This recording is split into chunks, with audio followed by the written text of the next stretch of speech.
While I was worried my spacers would get glued into the silverware organizer, I'm pleased that only a handful actually did. Most of them came out without trouble. And for the couple that were stuck, I simply put a screw into the middle of each one and used that to pull the spacer out, because I couldn't get my fingers around the base, as they were too tight up against the walls of the organizer.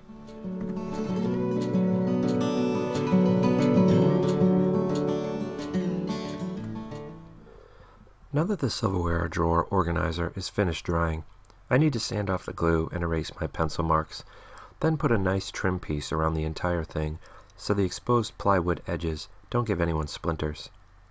But I'll get to that later. Now, I'm going to begin working on another set of gifts which, in addition to the zipline, are the made gifts about which I'm most excited this year: juggling sticks. I've done a fair bit of research on these after Emily and I were out shopping together this fall, and she noticed a pair at a toy store. She said, "Hey, I bet the kids would like to have these." And my first thought was, I'm pretty sure I could make those. So I did the research and found a bunch of different YouTube videos about how to make them, and picked things from each that I liked. The first thing I needed to do was track down all the materials.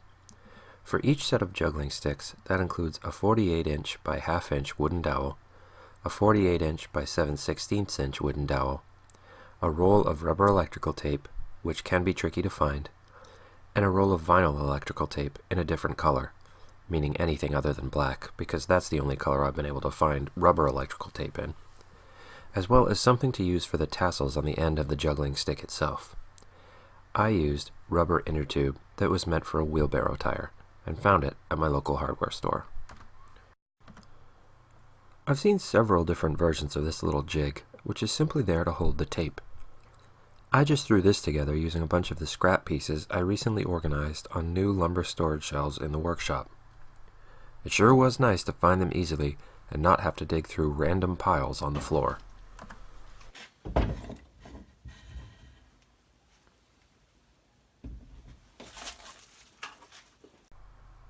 The dowel dimensions I listed earlier are optional. You can make juggling sticks out of any size dowel, as long as the end result provides hand sticks that are comfortable in terms of both grip and weight, and the juggling stick is sized appropriately for the hand stick size you chose. Either way, the larger diameter dowel, in my case that's the half-inch, is for the hand sticks. Each is 1 foot 6 inches in length. The juggling stick is 7/16 by 2 feet. I began with the hand sticks because they are the easiest, and I'd never done this before. Each hand stick needs to be wrapped in rubber electrical tape. You begin at an angle that will allow the tape to overlap itself as you spiral down the length of the stick. The important things to remember are that the tape needs to adhere to both the dowel and itself, and that you need the overlapping ridges and valleys to be even. You don't need the distance of the ridges to be the same as that of the valleys, but you do want all of your ridges the same and all your valleys the same. It's difficult to do this until you've done a bunch. Luckily, I'm making these for 4 kids: Lizzie, Martin, and my 2 nieces. Oh, and a set for me, obviously.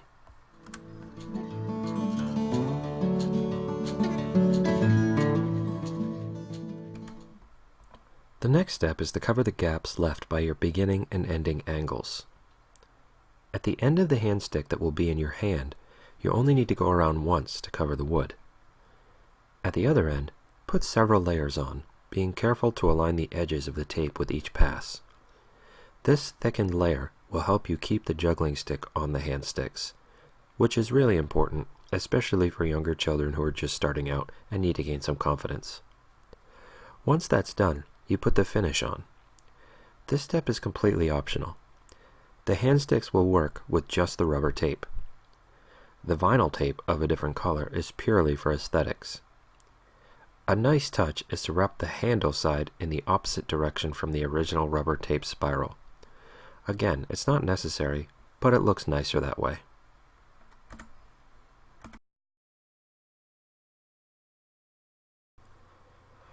Once you've got 2 hand sticks, you can move on to the juggling stick itself. The first step here is to wrap the dowel. Remember, this one is smaller in diameter but longer in length than the hand sticks, in vinyl electrical tape. In my case, I made each set of hand sticks match the juggling stick so the kids would always know which went with which. Hopefully this will help avoid disagreements. This wrapping can be done much more quickly because it's going to be colored. You just want to make sure there's no wood showing. You do another layer in rubber electrical tape, but this time you leave some of the underlying layer visible. This, again, is aesthetically pleasing. You could just wrap the whole thing in rubber tape and be done with it. Just as with the rubber tape on the hand sticks, it's important that your spacing is consistent so it will look right. This part is difficult. You want to pull the rubber electrical tape tight onto the vinyl so it doesn't get displaced through use of the juggling sticks. But you cannot pull too tightly, or the tape will warp and mess up your pattern. It took me a while to get the hang of this spacing. The final step is to put on the tassels at the ends of the juggling stick. These tassels serve 2 functions. They add weight to both ends, causing the juggling stick to move in the proper fashion. They also slow down the stick as the tassels spread out and their surface area moves through the air. My first set did not turn out as nicely as I would have liked because I followed the advice I found on several channels and made the rubber strips uniform in width. It may have been a coincidence between the measurements of the strips, I went with 1 inch, and the diameter of the dowel, but all of my strips ended up lining up instead of overlapping. On subsequent sticks, I did not use a straight edge and made the strips much narrower and greater in number.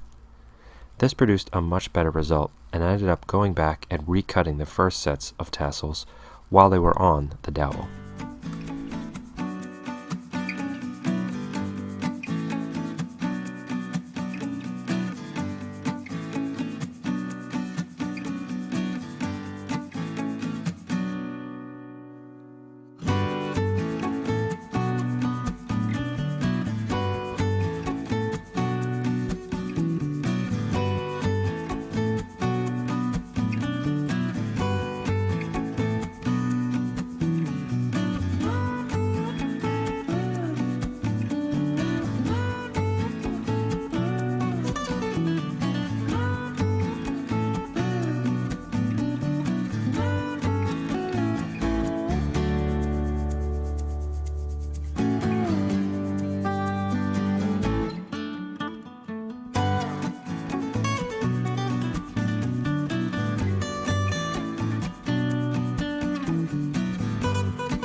I wanted to get started on the final set of made gifts. I'd be making homemade citronella candles. I made some for our deck farmer's table and really enjoy them. But since I needed the fire to heat up before I headed outside to the workshop to work on those, I wanted to put the finishing touch on the back scratchers. I filled in all the holes with wood putty, sanded everything down, and applied a coat of mineral oil. The last step is to put some sort of loop on the ends so they'd be hung on a hook. I wanted to use leather strips, but I couldn't find any. Luckily, I have these boot laces, which will work nicely.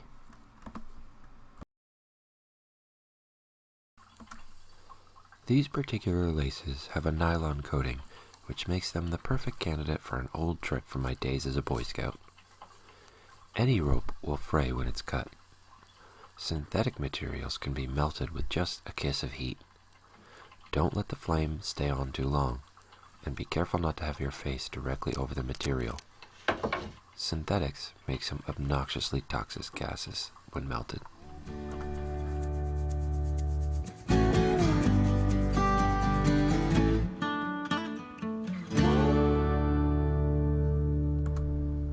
Now for the candles.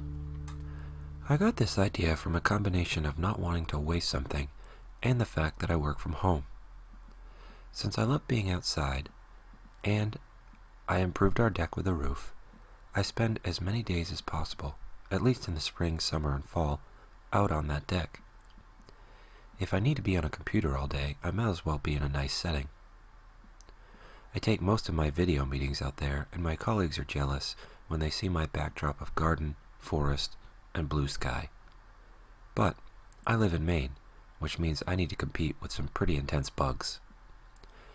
Just as with the juggling sticks, I saw citronella candles somewhere and thought, I bet I could make those myself. I looked into it, and it's not hard. But I needed something to hold the candles since I wasn't interested in dipping them to make sticks, despite the misleading title screen of this video. My wife likes a brand of yogurt that uses little glass cups. We don't like single-use plastic, so these are great. But really, single-use anything, with the exception of perhaps many items in medical settings, is annoying. In rural Maine, there is no recycling for glass. This is actually true anywhere in the U.S., though most people aren't aware of it because they do separate glass at the dump, transfer station, or curbside. There's really no market for mixed glass. At my local transfer station, we do separate glass and it's compacted and shattered, but our town holds onto it in massive shipping containers. When the containers are full, the town calls some local contractors. Glass makes excellent drainage material and fill around and under foundations. That's currently the only real use for it. I actually like that, but I'd still much rather get some more use out of the containers themselves. I thought these nice little jars would make good candles, so I've been saving them for the purpose. I also have a ball of twine. I'm not sure why. I can't remember why I bought it, but I've had it for years. And some old nails I pulled out of something. I can't remember what. Will work to hold the wick straight as the wax cools. For my original prototypes, which now reside on our deck, I used a piece of masking tape to hold the bottom of the wick to the glass and just leaned the top over the rim of the jar. That didn't work very well because the wick doesn't go through the center of the candle, and it's different on every one. Meaning, in some of the candles, it's too close to the glass wall.